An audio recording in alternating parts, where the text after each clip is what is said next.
Preacher, have you played Final Fantasy XIV? Are you keeping up with WoW news? And why is it that you're being asked to look at games that are in development months before they come out? And what are you doing after World of Warcraft? There's a lot to talk about. Let's go.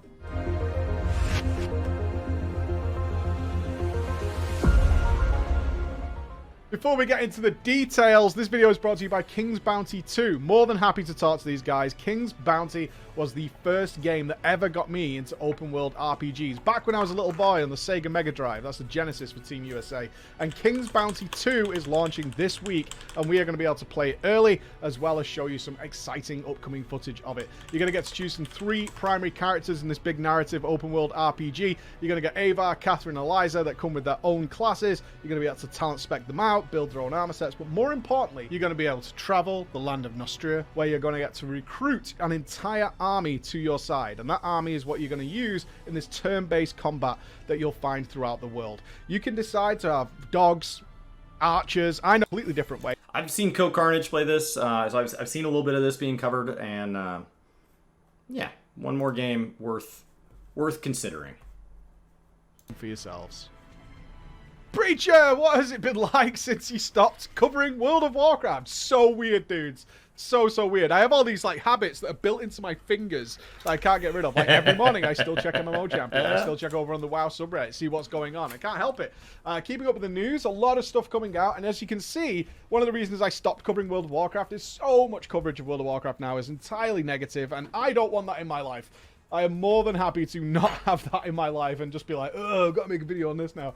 Very cool. I liked what Belia did, where he looked into the numbers and stuff. Was solid research. We did the same thing. You might remember we partnered with Rated.io to look into those things, and we saw the same thing and did not want to cover it like at all. We were like, okay, it's like falling off a hill.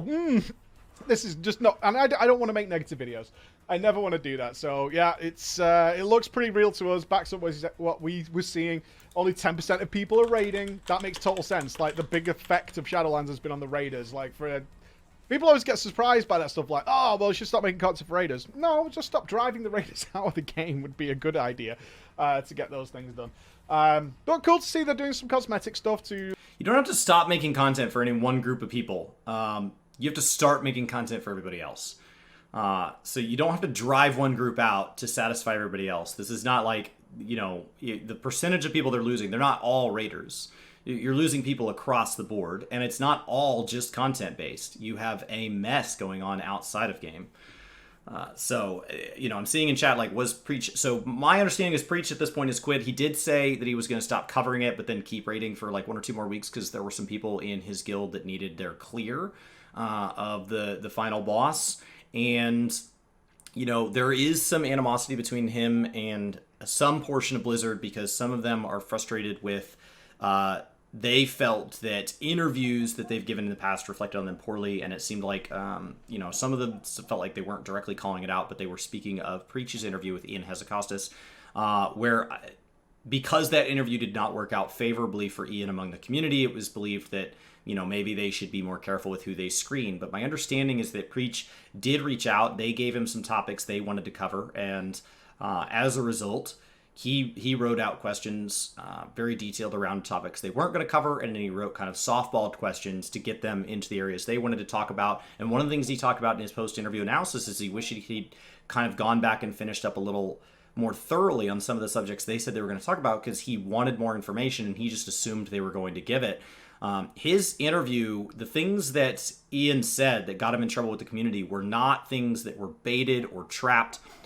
Preach asked him questions about things like the delta in the amount of damage being done by the very top level players versus people that are a little further down in the tier, because he thought that the item levels were off a little bit, and Ian said that the item levels were not off a little bit. And he said, well, maybe something's kind of like, is there something that's working together in a certain way? And he was trying to kind of help him get to that point where, like, understand our point of view, and then I'd love to understand what you guys are seeing in the data, because World of Warcraft is an incredibly well-documented game from a community standpoint, and so they have their own data, and so clearly our data is not lining up, was effectively the line of questioning where Preach took it. And Ian kind of got a little frustrated with that line of questioning and basically said what you're not understanding is the delta in the player's skill. And he phrased it in such a way where it came across as maybe the people complaining just aren't good. And that's how it came out. I don't know that that's what was intended, but that's how it came out. That's not Preach's fault. And so there were times like that where, unless you're going to edit these interviews in post, in-house, so that you can say, let's go back and retake that question because that came out like a load of hot garbage. That's the thing they did wrong, is that they lost control of the footage. It was not a provoked response. It was not a baited response. It was a poor response in context. And Ian just missed the mark. And in my opinion, the reason you miss the mark is a lack of practice. You play how you practice. And so saying we're going to give less interviews, saying we're going to only do in-house scripted, kind of home field advantage scrimmage interviews where we can do the editing in post, that's not how Yoshi P got good at this. We just came out of our 65th live letter. He's given hundreds and hundreds of interviews outside of those. He's literally live at the time I'm filming this, talking to the Japanese community to help kind of drive traffic onto the game right now while they do the mana data centered stress test. It's practice. It's practice. This was not a Preach issue. It was a lack of practice by the WoW team. To hopefully entice people to stick around for a little bit longer. The art team shouldn't interfere with the development side of whatever's coming in 9.2, so it'd be good to see what's going on there. Really hoping to see the actual staff and stuff tell us about the changes that are happening over there and if it's a better environment, that kind of thing. That's what I would love to see going forward. A few clarifications. Do I still play? I play for 2 hours on a Tuesday. It's my night out with the boys. That's what it is. That's probably going to come to an end soon. We did say 2 weeks originally when we formed my heroic team. That's all it is. Just a few guys from a number of mythic guilds, and so many guilds have collapsed now, actually. They don't even have a guild. But it's like a Tuesday beer night with the boys. It's just a laugh. Nobody needs any gear. We're like all gear capped. It's just a case of log in and play because we can all fit into there. That's that. And I should repeat, because so many people, especially during drama time, every time we appear on drama time, people are like, oh, I thought you weren't talking about World of Warcraft anymore. The reason we're not covering it is not just because of the lawsuit. That was the straw that broke the camel's back. It's a lot of other stuff that led to that point. So people still seem very confused on that topic. But no, that's the nature of the beast. I'll always be completely open and honest with you guys every single step of the way. What cool things have been happening? Dude, it's like another world. I swear to God. So we have decided to I'll do what I want to do is I want to expose as many people to quality games as possible, because I've been playing games since I was like 3 years old, and I was not a World of Warcraft. That's a very admirable goal. Introducing people to quality games. I think Brian and I's kind of core objective is to help people get to the point where a game is enjoyable. Just get them over that initial hump, that kind of past the point of suck. Where you're frustrated, you get off work after a long day and you just want to log into the game, and you log into the game and you're having to like, oh, go turn in the quest. Where? I don't see where. And like you're not getting to the thing that made you log in the first place. So there's something about the way your controller's laid out. There's something about a class you're interested in playing, a piece of content you're interested in running, a cosmetic that you're interested in unlocking, and you don't know how to get there. I think that's what initially kind of fueled our drive on guides. We love talking about games and we love having a conversation, but we want to have a conversation with people who are comfortable and happy in those games. And so I think a number of our guides have always kind of been centered on like, let's just get people past the point of suck. And if they have more questions than that, honestly, in many cases, while Brian and I have thousands and thousands of hours and have been around a very long time in the community, it is often time for us to point to other people in the community who are true experts in those areas. Only a Warcraft Blizzard guy. I wasn't. I fell into that like purely by coincidence, to be honest with you. It just happened to be the game I was playing at the time, and I loved World of Warcraft immensely and still have like the fondest memories of it. But I've always been a multi-gamer, not a mono gamer, which is kind of a weird term. So having the freedom to go and just be like, that looks awesome, let's play it, let's do that, has been super cool. But more importantly, and I put this out on Twitter, which got a ridiculous response from you guys, is I've been dealing with a lot of developers recently. So I have had to sign an NDA. I am helping out with the development of a game that is not due out till like March next year, something like that. I can't tell you any more about that because I am under NDA, but it's super cool that people are reaching out. It's like, can you take a look and see what you think? I'm like, yeah, absolutely. Like, I've been trying to do that for years. Let's do that. That's been super cool. But more importantly, I've been talking to a lot of devs like, behind the scenes.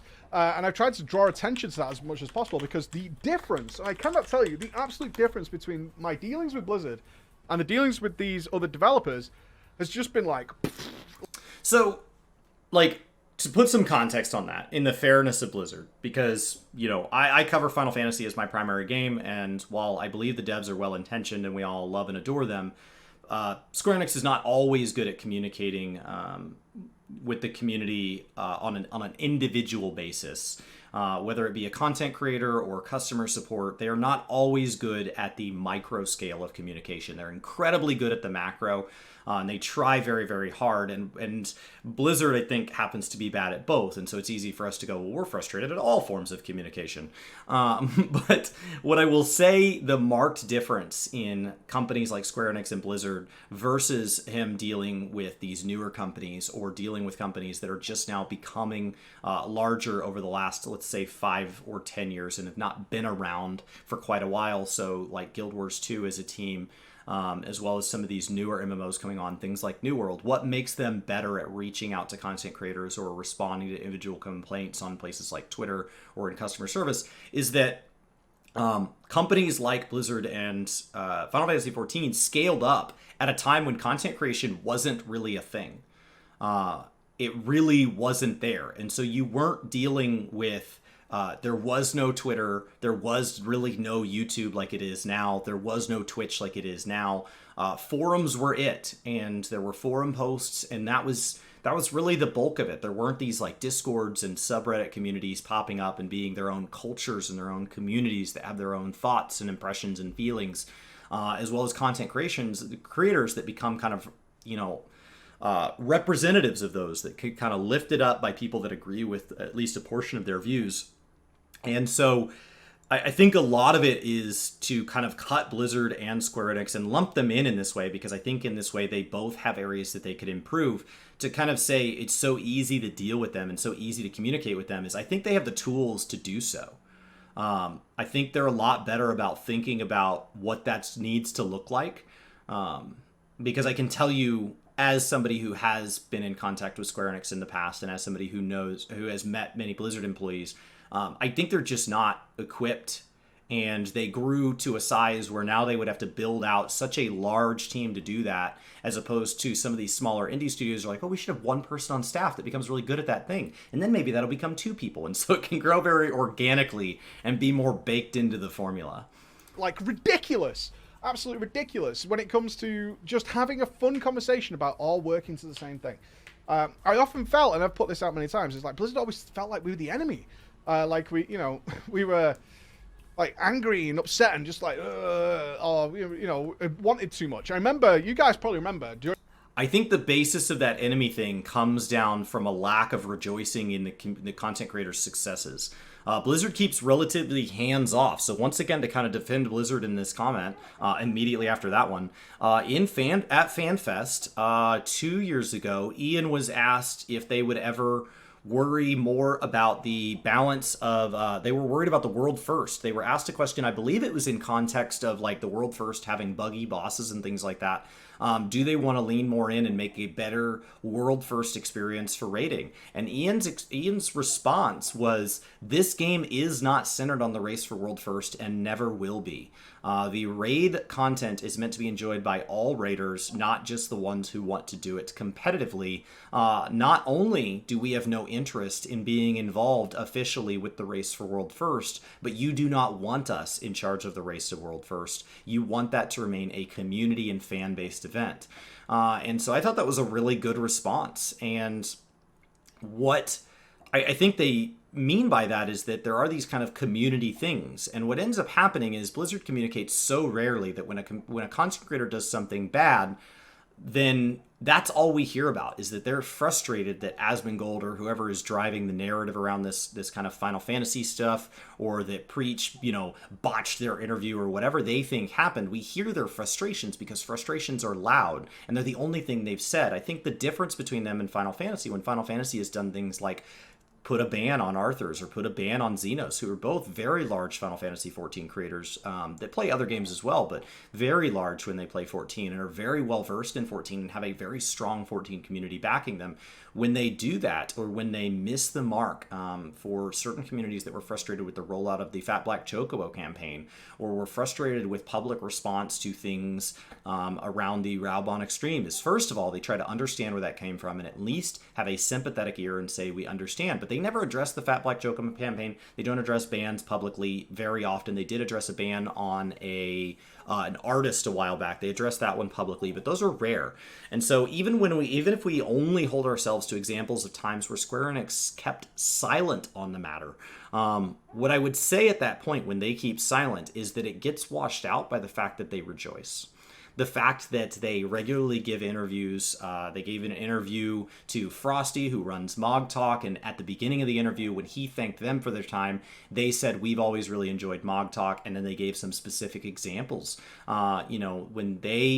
When they say to content creators, I like your content, here's what I like about your content, I enjoyed watching this, when they refer to watching the World First race and seeing people stumble over certain mechanics, it's very clear that they're a member of the community. And so yes, they have their right to be frustrated when people are saying bad things about a game that they poured their time and energy to, but that they are a member of the community, and they are also thrilled at all the good things that come out of the community, all the wonderful fan art that they regularly exemplify, not just at something like a BlizzCon type FanFest event, but they regularly hold up. They have housing items in the game regularly added that are based on community design competitions, all of these things. And so I think the key difference there with his frustrating with the animosity is that Blizzard's animosity towards somebody that they feel is missing the mark and is spreading a bad word about their game is, first of all, there's a lot of them because they have a lot of problems right now. But second of all, they don't have anything to counterbalance that. They don't have anything to talk positively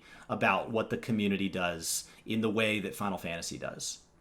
During the Najata PTR, I put out an enormous post on the actual official forums. I was like, fine, we'll go to the official forums. I do know the devs watch my videos and stuff, but I'll go over here. I'm not expecting my ideas to make sense. Like, a lot of the things we've suggested have gone into the game, but not everything, obviously, otherwise Master Looter would still be in the game.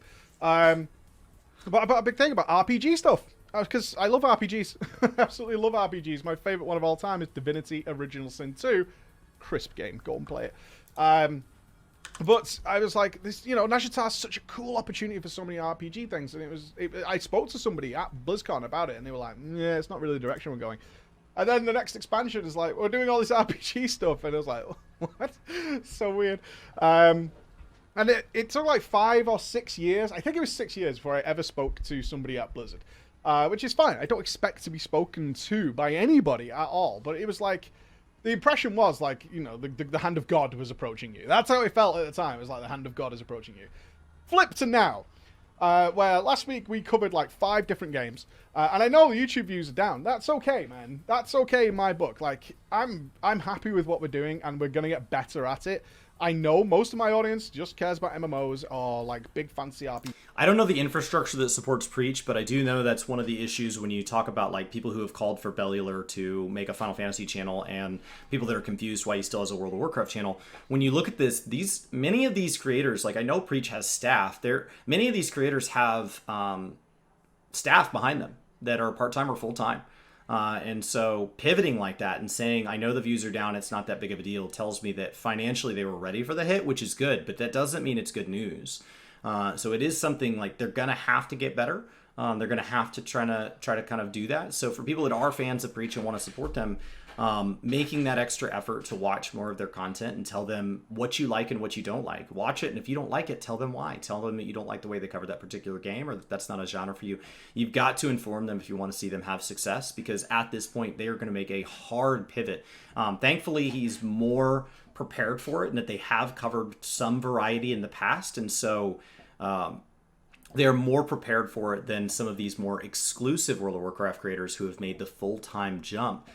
This week, seeing Pyromancer make a jump, we've seen Quasi kind of testing the waters and then officially making the jump, at least kind of from a content creation standpoint. He could have always gone back, and at this point, he's kind of officially put out that I quit notice. And so seeing some of these creators that I think run smaller teams, they've made a hard jump all at once. But for some of these ones that have staff, that's a little more than just, do I still like the game? It's also, what are we going to do? Because while, I may be ready to take that risk, and I may have talked it over with my wife and say, hey, if it doesn't work out, then I'll go get a job or whatever. Am I ready to make that decision on behalf of people who are relying on me for a paycheck? I mean, Brian and I are very lightweight. We don't have anybody that works for us except for us. And Brian has a full-time job, and me and my wife keep a very financially light footprint. So, we could afford to make a pivot like this, but for Preach with staff to make a pivot, that's an enormous risk. And so to say, like, it's the straw that broke the camel's back, they probably would have pivoted sooner. It's just there was this friction. And so for Blizzard to get to the point that they were willing to take that level of risk should be a statement. It should not be, oh yeah, Preach quit WoW. Blizzard should be aware, like, Preach made a business decision to stop covering WoW. He's still subscribed. So financially, you're still getting the same amount of money from him, and you just lost out on coverage. Are you really that worried about it? Maybe not. But for somebody of that size to say, I am ready for my business to stop being tied to yours, is a big deal, right? They are cutting you as a distributor. They are cutting you as a business-to-business client.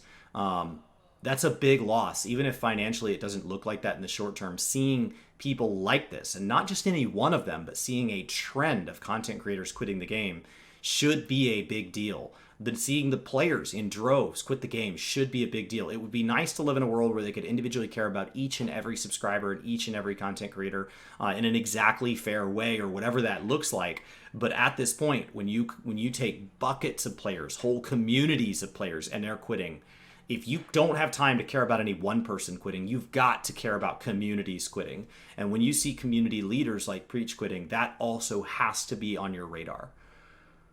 PGs at best. That's fine. That's okay. We're going through a change right now. That's okay, man. That's all right. But in this world over here, my goal is to, like, expose as many people to things that I think are cool and I'm passionate about. Because, losing that passion for as long as I did about World of Warcraft is, like, rough, like, internally. So if I'm passionate about X and Y, I'm going to talk about X and Y.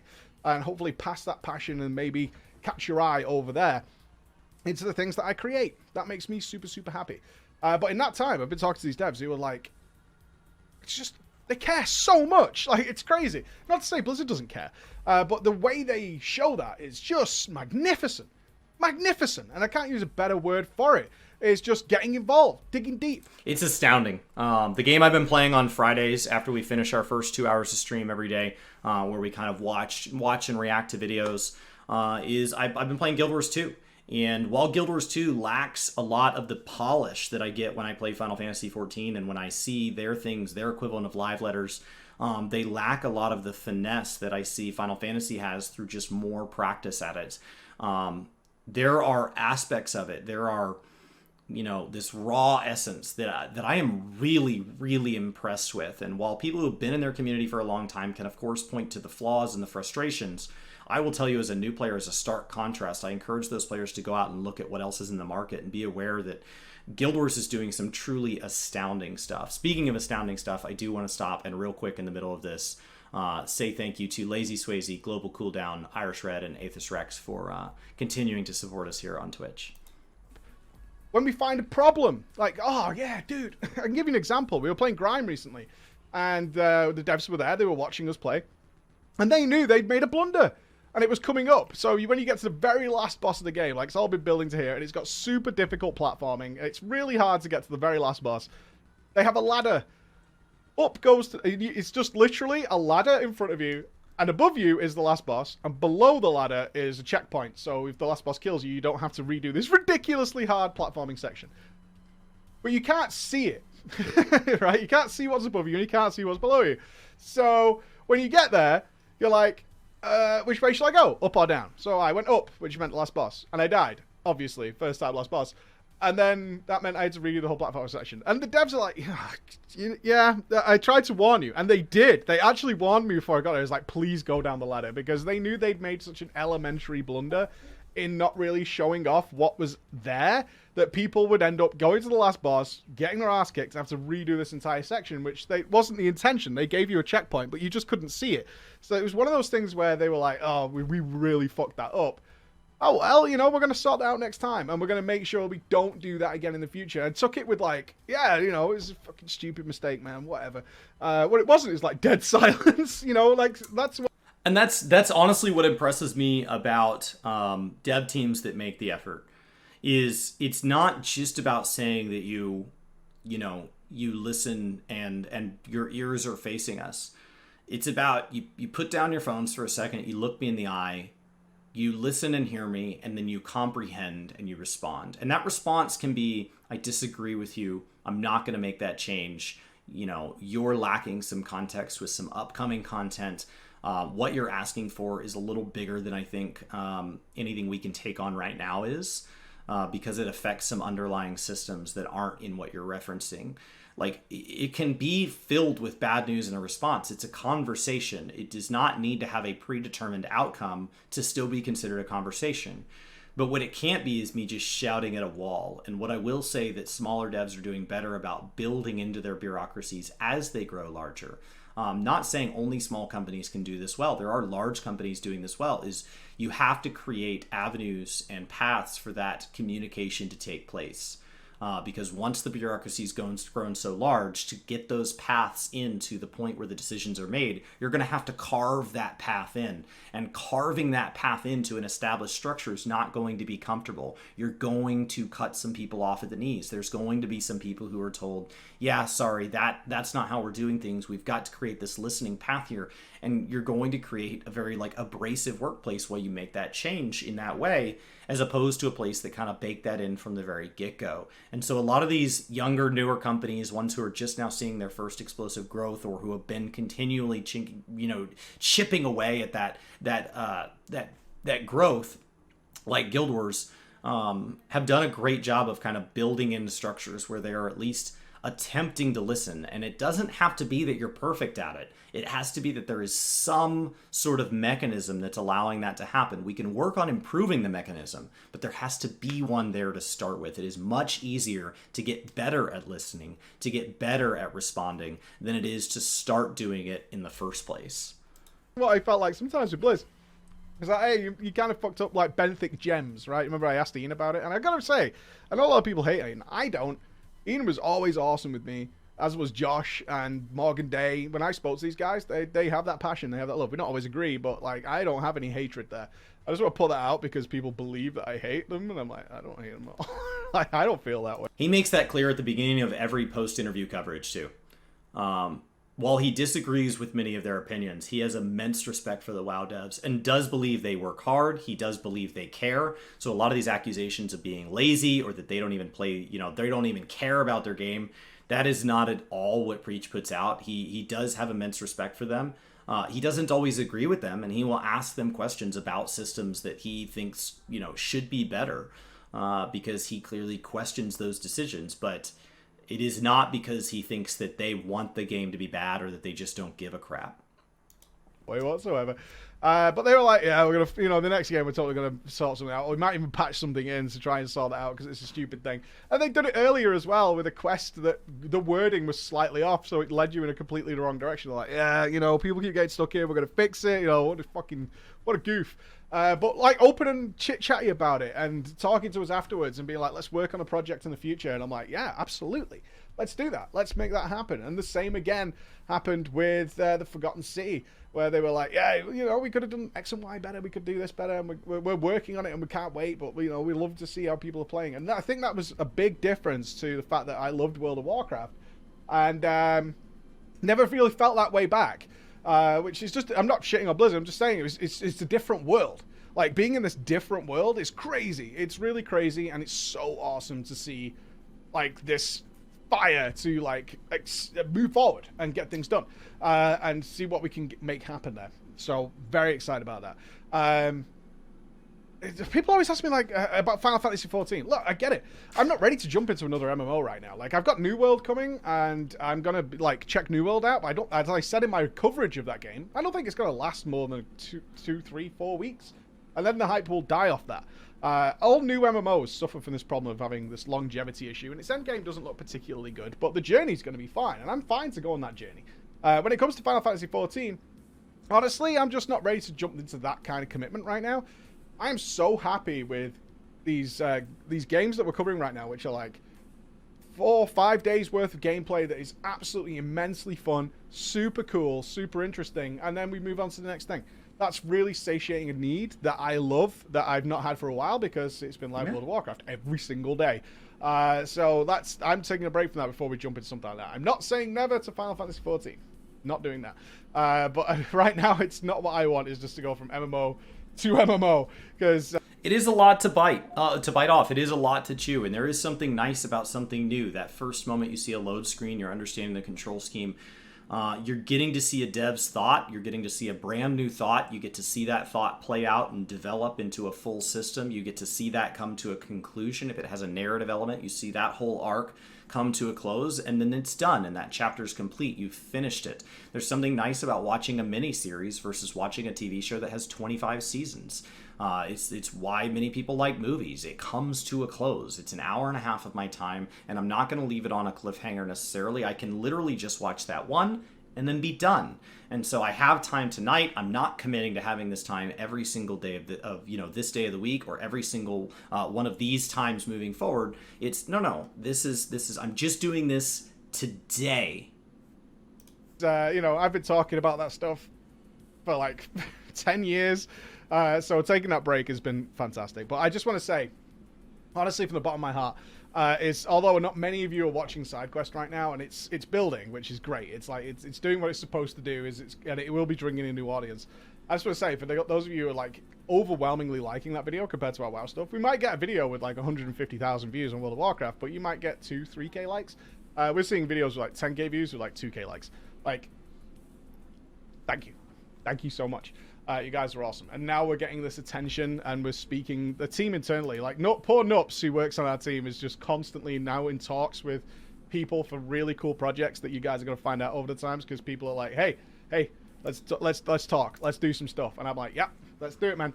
Let's do it. So you'll see more about that coming up, as well as our September event I'll be letting you know about in a couple of days, that we've been planning since like January. Hopefully it's going to be a lot of fun. So thank you so much for listening, guys. Love you all. Thank you so much for the support. I can't express to you enough how happy I feel internally right now.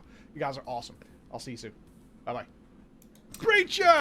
So, I'm glad that people are finding new excitement and new life. It is a bummer that much of that, for many of these creators that I've always enjoyed watching, have had to find that life through kind of leaving World of Warcraft at a bad note. That it's not a wonderful, fine conclusion of a finale, that it's this immense frustration building to the point that they're willing to go play something else as a more full-time goal. But I am glad that they're happy in it, right? I can see somebody go through a life transition and be happy for the good aspects of that, and of course also at the same time feel disappointment that it took a bad ending to the previous chapter to get there, or that chapter at least had a bad aspect to it. That can be very rough, but it is exciting to move to the next chapter in your life. It doesn't always mean that the previous chapter was not great, that you did not enjoy it, or that you regret it, but life has these chapters, and it's time to move forward. And so I am excited for Preach to kind of move on, and I think he has a great personality and a great way that he thinks and communicates for somebody who covers more variety content. In many ways, he has that kind of insightfulness where he thinks about things mechanically, much like a Skill Up. And so, where Skill Up has that more refined, very like script written, coming from a background of wanting to be somebody who writes reviews and curates reviews in that way. He has that same sort of mindset with a different presentation, and I think more people like that is better for content creation as a whole. So I do appreciate him doing that, and hope that he continues to enjoy whatever it is he makes.